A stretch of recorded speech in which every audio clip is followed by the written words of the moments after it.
it's not working for grandma, it's not working for anyone in our family. It was the need of living. Instead of watching that grandma dying in pain, wacha tu mimi nitangulie. I never thought of kumta.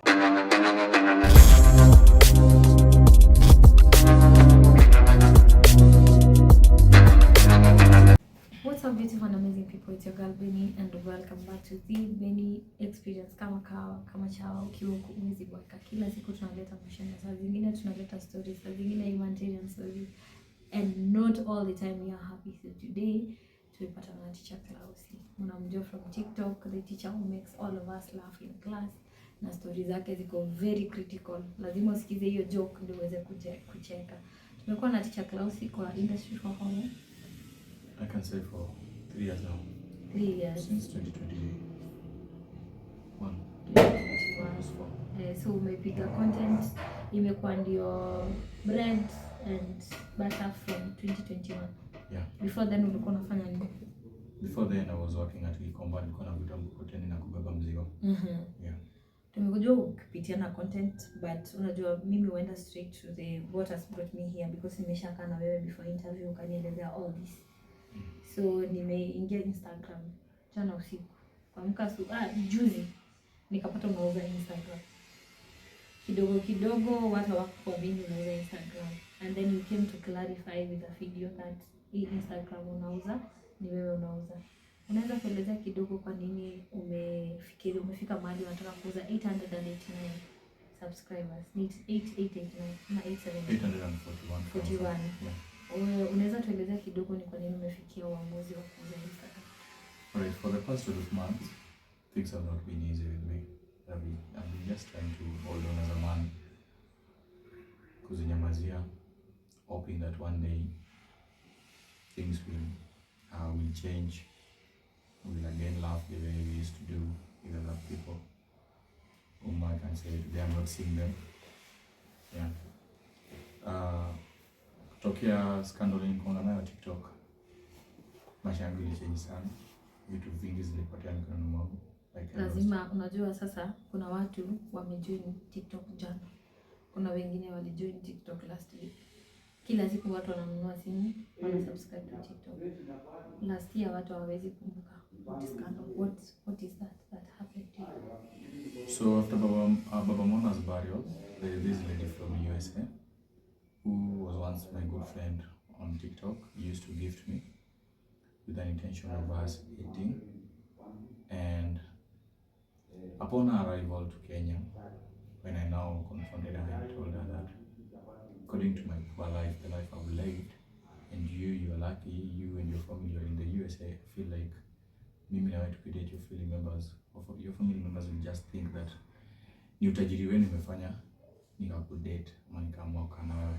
So the best thing, I choose to be your friend and set you free.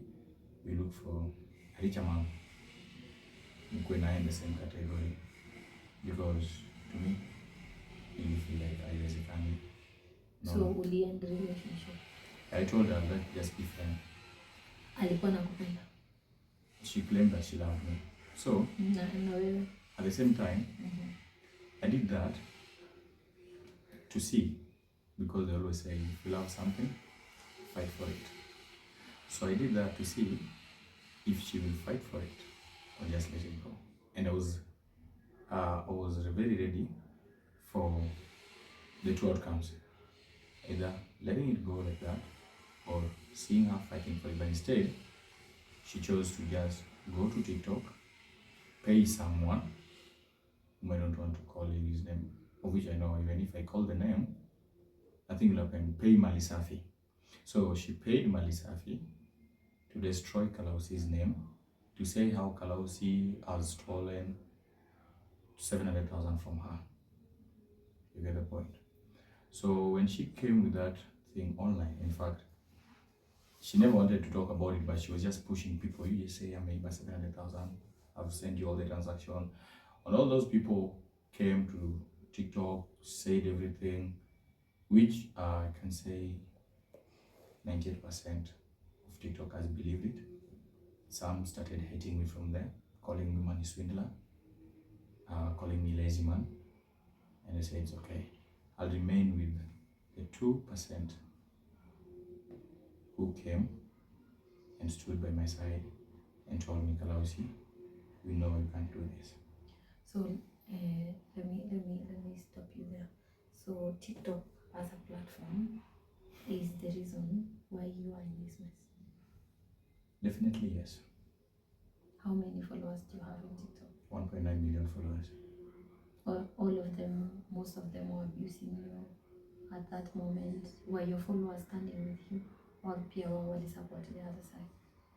So out of these 1.9 million followers, most of my followers are coming from abroad. And when you go live, not all your followers will join your live or they'll be there. I ended up seeing people who don't follow me, they know me, but they act like they don't know me. To please who?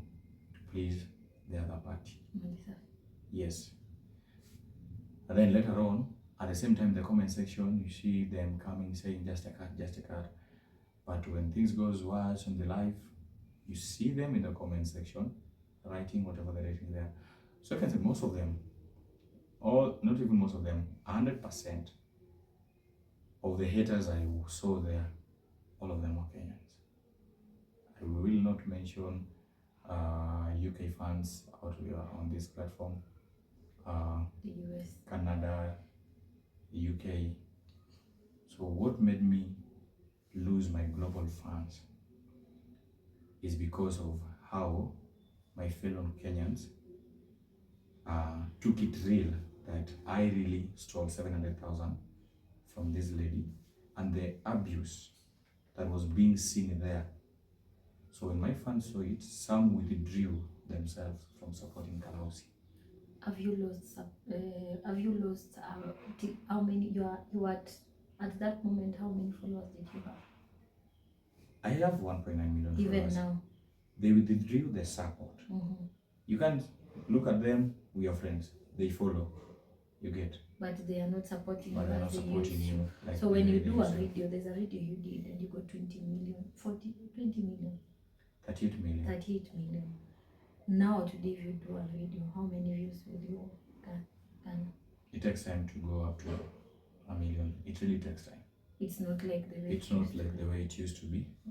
And also when I talk about support, I mean the TikTok gifts. Oh, okay. My gifters from abroad. Okay. The people whom we started this platform with, they're no longer there. Most of them left because of this thing that happened. And that's why I'm saying that scandal really ruined my life. Did you take the 700K? I didn't. How much did this lady gift you up to the moment you were departed? I couldn't count all the amount she gifted me.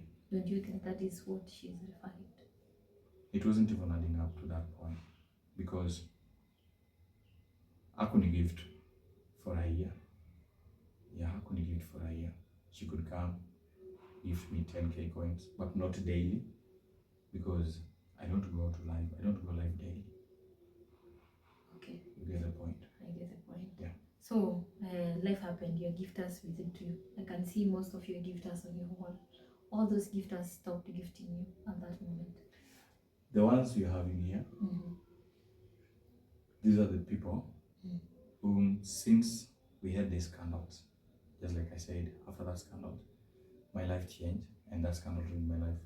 These are people whom one day, not every day, they just come, supported you for a day.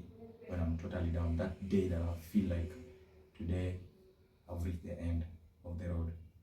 So it will do happen. I don't know where they always come from. I don't know if they're always being sent by God.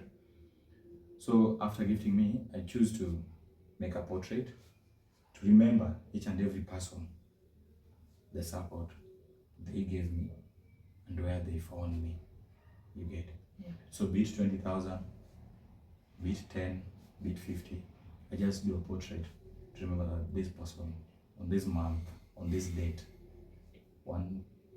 at one point supported me financially, which made me feel like I'm still someone, I'm still a person to many. Okay, so your life got a different turn. Immediately you stopped receiving gifters from people who are gifting you. But behind then, people will say you made a lot of money. And those people called you saying, "Last, imagine that you are making a lot of money." What did you do with the money that you were making on TikTok? People may think that I made a lot of money. I got gifted 500,000 Kenya shillings by King Rosso. 300,000 vanished with the PayPal account. My PayPal account got permanently banned with 300,000 shillings on it. Why do you think King Rosa was giving you all that money? I took it positively. Why? Because just the way he wrote it in a comment section of the video I posted, that do good and good will only follow you, only good will follow you. So I took it positive that this someone was also come to support me. Which year was that? 2022. So are you the first person you gifted? Because that is long time. Yeah, I was the first person gifted on TikTok. The second person was my Kwako. Yeah. So I say it was like a blessing.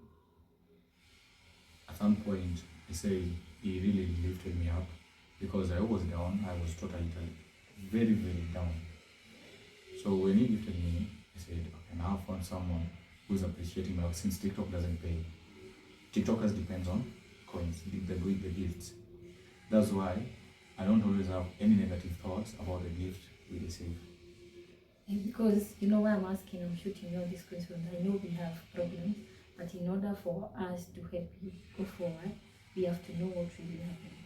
There's a lot going on, especially with your first gifter, King Rosso and gifter, that the money you guys have been given, hamtafanyia kitu, itaingia ikitoka. Do you ever visualize that these gifts are for free? Have you ever thought about it? Well, me, each and every gift I receive from my fans, my gifter, my strong old fan, I do appreciate and take it positively and support financially. Zinanisaidia kulipa bills, buy food and all that stuff. Sijai kuwa na negative because pia at some point I understand that ndio tu akugift. Najua yeye pia anaamua like these are our fellow Kenyans that are on this platform, and this platform I lipi, you get. And for them to make them, for us to make them feel like to enjoy the videos they are posting on us, let's gift them, and at least wao pia enjoy matunda ya kazi yao. So that positive mind is what I've been having all along in my mind. Sijai kuwa negative thought about sacrifice or nini. Yeah. So have you ever talked to your gifters directly on WhatsApp, on calls? It's really rare to find them on WhatsApp because unapata mtu anakugift leo, maybe amekugift huge na ameenda hivyo. Tomorrow utamwandikia appreciation message, respond, and after responding, some of them tend to change the message settings. Tunasema sasa unaweza tuma text but haiendi. You get TikTok, you can change your message settings. To an extent, no one can text you. Yeah. Okay, so you've never had a conversation with your gifter. Like, do you know who is King Rosso? Because everyone is asking, who is this person? About King Rosso, I won't talk much. Yeah. The only conversation I've ever had with my gifter, that's the first woman, Fix Your Broken Finance. Yes. Yeah. We've been talking until the time she quitted TikTok. Yeah. But she quit TikTok? Yeah, she quitted TikTok. King Rosso, I know his voice. But you've never met him? I've never met him. The only person who I've met King Rosso is my Kwako. Because the day I heard his voice through my Kwako's phone call. So it is my Kwako who called me and told me somebody wants to say hello. And when he said, hello, how are you? Do you know who is speaking? And I just guessed King Rosso. And because he said, you yeah. heard his voice before? Yeah. That was the first time hearing his voice. But the reason why I guessed it was after my papa told me that, I'm suspecting King Rosso might be in Kenya anytime because he had promised Osongo a bicycle. So he was coming to fulfill it. You get the point? Yes. So after that call, my Kwako told me somebody wants to talk to you. And for my Kwako to give me such kind of a call, I know it's maybe an important person to us TikTokers or to me. So when he talked, when he said, hello, how are you? You know he's speaking, and I said, King Grosso? And he said, yes. My Kwako shouted in the background that, hey, na Kalausi, you are sharp. You get the point? Yeah. Yeah. So I've heard his voice. Secondly was ilikuwa kwa live ya Nyako, where I got invited when King Grosso told Nyako that it is Kalausi who made him join TikTok. It was Kalausi and my Kwako who made him join TikTok. So I only know his voice. My Kwako knows his face. And I won't disclose his identity. Why do you think, okay, this is a long story. I think we will not have to sit and talk about this next time. You've lost everything. Your gift has gone. Your talent is there. Have you tried anything out since everything went? You've been kept quiet for a year now. Okay? Yeah. You lost your close friend, which means you're on your own. Have you ever faced what is this now? Have you, this guy you made you lose everything, have you ever talked to him because he's still on TikTok? Malisa? No. I've never thought of facing him because I always feel like, what are we going to discuss? Again, Malisa is someone whom you may discuss something privately with him, and then at the end of the day, it's on the internet. It's on the internet. So I feel like, no, let me just fight this battle. So how have you been fighting? It's 12 months until juzi ndio umeamua kuongea na Wakenya. Well, how have you been surviving? I've tried collecting few coins from TikTok until I managed to open a wine and spirit at B Center. And since things haven't been that easy and smooth as I thought it would be after opening wine and spirit, it reaches a point where I use what I've sold. This house, natumia kitu nimeuza, yani. Or your profit? Yeah, not even profit, pesa yote, both capital and profit. Hiyo pesa yenye umeuza, you end up using it kwa nyumba. Now more, let me sell my television, niongeze nayo stock. Nishaongeza hiyo yote umeuza, shosh ndio na simu, I'm sick. Oh, I remember the other day you told me that is the only family you have. Your shosh. My shosh, my sister. And right now kwa boma ya shosh, kuna my auntie's kids ambayo sasa siwezi pelekea shosh shopping na wao wakose kula. Like right now, I can just say a whole family looking up to me. You know, back in the family, though they don't know what I'm doing. Wow, hawajui. Wow, they're like, Eli vipi, unga imeisha, Eli vipi, saladi imeisha, hivi na hivi, wakati wa kulima imefika, gasi yetu imeisha, you know. And you have your own stomach. And I also have my own stomach. I'm everything in this house. Ukiona sina TV, sina kabati, gas, fridge imeenda, dispenser, bed. The least thing I left with is kuuza ilikuwa hizi viti, meza, a mattress. Nibakie na hii mattress. So niwe nikilala hivyo, and then what's next? To go back to maybe bed sitter hivi nianze, because biashara yenyewe pia ndio nimeikula. Because hiyo nimekuwa ikinilisha, comedy ijakuwa ikileta vizuri, TikTok ijakuwa ikifanya vipoa. I remember you were doing comedy with my Kwako. Yeah. Where is he? Okay, you know, everybody on this TikTok is building his own brand. My Kwako tulikuwa tunafanya naye collab. We were just doing collaboration. You get. And niliona like, unajua pia ako na familia. They got a new baby, so yeye pia ako na majukumu kwa nyumba yao. You get. So I feel like, let me just try battling as a man. Kinilemea, Kenyans will have to accept the message that will appear on social media. So ndio nifikie wakati ndio nifikie ipo inataka kuuza Instagram account. Ilikuwa ni I wanted to sell the Instagram account. I get what I can get from selling it. I go restock my shop because my last hope iko hapo. You get.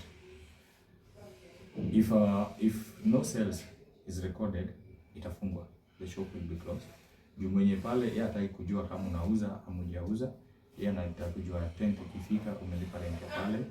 Ikienda 11, ukienda kufungua on 11 utapata na kifuli. You get. If you try begging her na kwambia rudi kesho, hiyo rudi kesho ukikuja unapata your shop is vacant, vitu zako zishatolewa zikaeka kwa store and you're not given. So ulitoa vitu zote kwanza? No, sijatoa ziko. I've just been struggling. So unapata hiyo kidogo ambayo inauzwa pale ndio nang'ang'ana na kujifinyilia, nilipe na hiyo rent hapo. Tena nilipe na rent hapa. Ndio tena tusaidie kichakula na isaidie shosh kichakula. You get. So nimefanya ile growth I was expecting from that business maybe for 3 months. Haiko. All I'm just seeing the downfall after downfall. That's why I thought of selling my Instagram account. I get what I can get. I stop my shop. I quit Instagram for a while as I rebuild myself. The mambo zikienda fiti, I come back to social media with entertainment again. What is the worst thing you've ever thought during this 1 year of being broke? I've been thinking of suicidal thoughts because in the month of Feb, I poisoned myself. But when I was asked, I said I got poisoned. Nilisema tu ni food poison because I never wanted people to judge me maybe. So you got sick? I poisoned myself like nilikunywa sumu. Nini nilikusaidia? Nini nilikuokoa? My brothers found me in bedroom, nikicrawl, and when moja alizunguka on the other side of the window na wakapata that liquid and they shouted to each other, you know what? Kaka amekunywa sumu. So they took me to the hospital. Hapa Avens, hapa kwa ndege. I got treated. Kaka hapo the whole day. And I was advised to seek some therapist. The few friends who came talked to me because mainly feel like nimefika mwisho. Kuna tu better die than kusuffer. Kalausi, there are so many people who are young and who depend on you. Already you said you have a family that depends on you. Don't you think that TikTok is the root of all evil and you can do some other things without it? Before then, did you survive without TikTok and other good life? I can't say that before TikTok I was surviving because even before that TikTok I was struggling. That's why nilikuwa navuta mkokoteni. Naweza sema TikTok imenisaidia, imeniinua, imefanya watu wamenijua and imefanya watu wakakuwa pleased with my content. So I don't know, like I'm totally confused. I don't know the root of all these things. You really don't? I really don't know because I always ask myself, nilijikosea wapi ama nilikosanga wapi? Ni wapi nilimiss barabara? Ni wapi nilipatana na junction na nika choose the wrong path na nikaacha the right path? Sijaijua mpaka wa leo because vitu nikidhani hii itasucceed kwa mkono wangu ina vanish. Nikidhani hii itasucceed kwa mkono wangu napotea.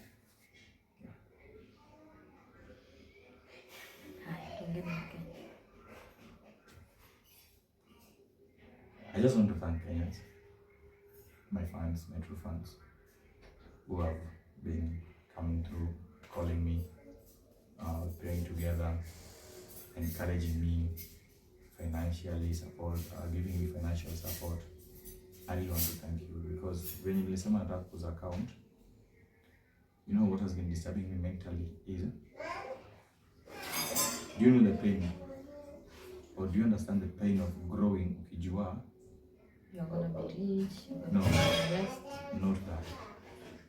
The pain of growing kwa mkubwa ukijua tu vizuri. Ndio grandma ana kwake. Hana maneno anaita kwake, anaishi kwao. Na kwa mila na desturi ya Wajaluo, it's an embarrassment. You get. For someone who has once gotten married, wakakuwa na familia, watoto, wajukuu, maisha kwa gumu mpaka kurudi kwenu. Wajukuu wako wakwe kubwa ukiwa tu kwenu mzee. That pain has been affecting me mentally. And that's what made me think of doing comedy. Nikiwa that one day I'm gonna live a better life in Jenge. As you are speaking, I've been fighting as a man to give her hopes that before this year ends, atakuwa na kwake. She will one day be living from the market, akienda kwenda kwa boma yake. but as you're speaking, bado anaenda kwa moyo wangu. I know it wasn't okay and peaceful to say all this, but it's now time to speak out. It's not this is the only time I have to speak the truth. Instead of you waiting until it is my burial date, ndio mkuje mkundue that kumbe my grandma hana kwake, ndio mwanze kufight, give up mimi. So that one also have been affecting me. That's why I'm trying by all means, ningangane na hii, trying to make kama my grandma will get a better life. So haijakuwa kitu rahisi, and no one is by my side back in the village hapo kwetu. Sina mtu mwenye anasema naweza pigia huyu nimwambie mimi nimetoa simiti, wewe toa mchanga ama wewe toa kokoto. Watoto wa grandma, the first born, who is my mom, died back in 2005 towards election, and got buried alikozaliwa kwa boma ya nyake. So I can tell you, like, my life story is complicated, very very complicated. Mama alikufa, hakuzikwa kwa bwanake, lakini alizikwa kwao alikozaliwa kwa nyanyake. The second born, akopolo, marriage life and everything si shwari perfectly. I can just say I'm the hope.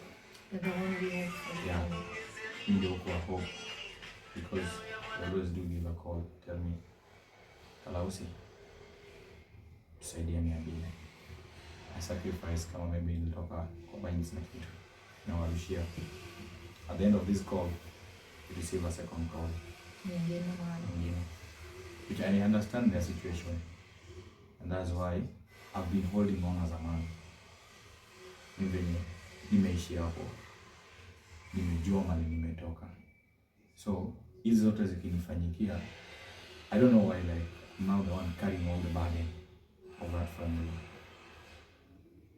Like, nimeshindwa kuelewa, and that's the reason why nisema I think nimekuwa mentally disturbed for long. The best thing, let me end my life. Let me end my life. At least the remaining people can start struggling from where I left it. Because I've tried as a man. You can now visit my place na unapata kuta iko hivyo wazi. And one day came to this house, kapata maua imesimama pala, na wengine wamesimama ya kitchen. But right now, hizo zote haziko. Sababu like kama grandma sasa pia anakuwa pia na hapa, life is here. At least hizo zingine zikuje tu baadaye. And that's why I thought of selling my Instagram account. I already stock my shop. The remaining cash, nitafute nayo kabisa Uganda, hata kama nikakwota ma 1/8. Mjenge tu kanyumba kingine ka small tu kadogo.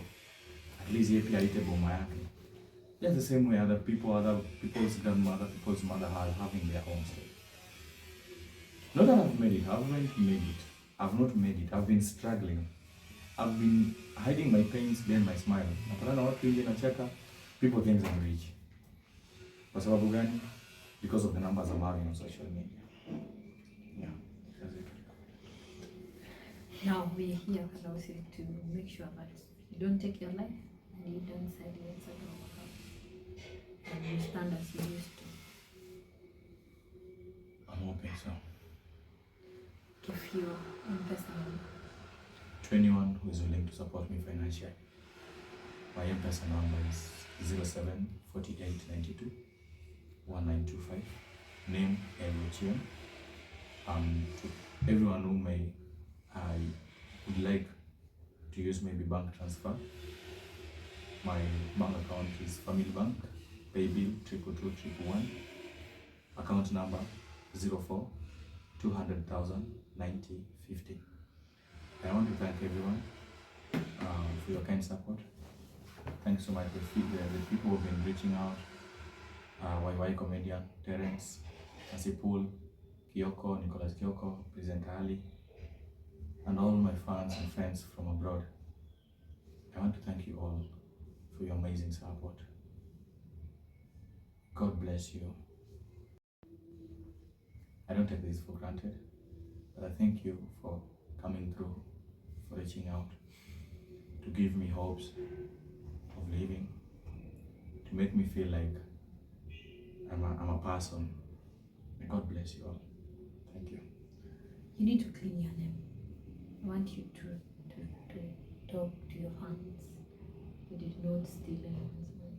You did not con anyone money. And you can also speak to, because I know you watch as many times as possible. You talk to him and tell him you did not steal anything. It's a shame. Well, it's a shame. I want everyone to know that Kalausi is not a swindler. If I was really a swindler, right now I could have been rotting in jail with so many swindle cases and with so many proofs. Her herself, this is not the first time she has visited me, and no any suspicious activity she has ever realized in this house. Something with us comedians, we do tend to choose comedy industry, at least having hopes of changing our lives, and later on people think or have negative thoughts against us, not knowing whatever we're doing now doesn't allow us to do what they're thinking. If I truly stole the 700,000, that lady's uncle is a police officer at Mihango police station. She could have provided all the proofs and sent her uncle to come and arrest me. Because I know one thing with our country, Kenya. Women do have voice in this country compared to men. If she's sure that I stole the 700,000, it could have been better if she could have followed the right procedure of submitting the proof and getting me to jail, than instead of going to TikTok, paying someone to say that Kalausi scammed me 700,000. I want everybody to understand it that way. It is me who have been feeling this pain. The people who have been talking, they know nothing about it. I've been fighting for this brand. At the same time, life makes me feel like there's no point, there's no need or no reason of continuing to live if what I was hoping that will change my life has now turned to something else, now making me look like a thief on social media or a money swindler. It is not what has been said. Kiswahili husema, dhania ndiye si. I'm innocent, and if not once, not twice, steal from her, if she has proofs, she's free to go to any police station and submit them. Yeah. To Malisafi, I take you as a brother because we both come from the lakeside. And you participated in destroying my name on social media. That makes me understand the relationship between fish and water. Samaki kama bado yuko hai enjoys swimming in the water. Lakini ikishikwa ikaletwa jikoni, the same water participate in making it soup. That's a clear proof of a real betrayal. We come from the same region, which is Nyanza. As a brother, you could have given me a call and asked me if all this is real. But because you wanted views, you wanted to be known, you chose that path. I want to confirm it to you that I hold no grudge with you. I will always greet you whenever we meet, just the way I've been doing. And I'll continue embracing positivity and love. until my last breath. Guys, it's one-on-one with the one and only teacher Kalausi. Numbers mmezipata. Let's support him. Tusiwache auze talent. Peleke talent kwa mtu. Let's not allow him to kill the industry. You guys have been saying we support someone wakiwa alive. This is your good example. Let's see what you can do. Thank you. Till next.